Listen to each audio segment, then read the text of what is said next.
నిజంగా జనహితం కోసం జరగాల్సిందైతే బెట్టింగ్ యాప్స్ని మన తెలంగాణ ప్రభుత్వం బ్యాన్ చేసినట్టుగా మొత్తం దేశవ్యాప్తంగా బ్యాన్ చేయాలి. హ్మ్. కానీ ఓన్లీ తెలంగాణ, ఆంధ్రాలో మాత్రమే బ్యాన్ అయ్యి మిగతా చోట్ల విచ్చలవిడిగా ఆడుకుంటున్నారు.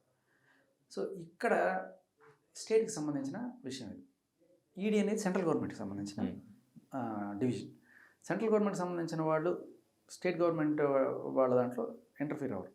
సెంట్రల్ గవర్నమెంట్‌కి సంబంధించిన ఈడీ ఎన్ఫోర్స్మెంట్ డైరెక్టరేట్ అనేది ఎప్పుడైనా సరే ఆర్థిక నేరాలు జరిగినప్పుడు అవకతవకలు మనీ లాండరింగ్ లేకపోతే ట్యాక్స్ ఎవేషన్ ఇలాంటివి జరిగినప్పుడు హ్మ్.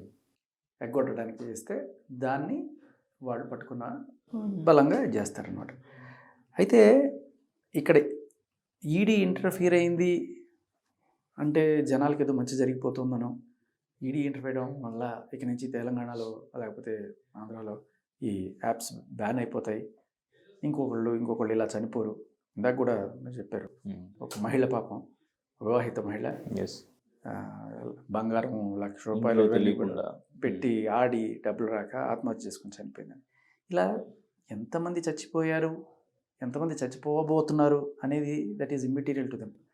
అంటే తాగి బోలెడు మంది చచ్చిపోతారు, జోదమాడి బోలెడు మంది చచ్చిపోతారు. చచ్చిపోతే చచ్చిపోమా నాకేంటి. హ్మ్. గవర్నమెంట్ అంటే స్టేట్ గవర్నమెంట్ వచ్చి కాదు, గవర్నమెంట్ సెంట్రల్ గవర్నమెంట్లో వాళ్ళ ఇదేంటంటే మాకు కావాల్సింది ట్యాక్స్. ఓకే. తాగిస్తాం, తాగిన తర్వాత ఇంత ట్యాక్స్ అది గవర్నమెంట్కి వస్తుంది. కొంత స్టేట్ తీసుకుంటుంది, కొంత సెంట్రల్ తీసుకుంటుంది.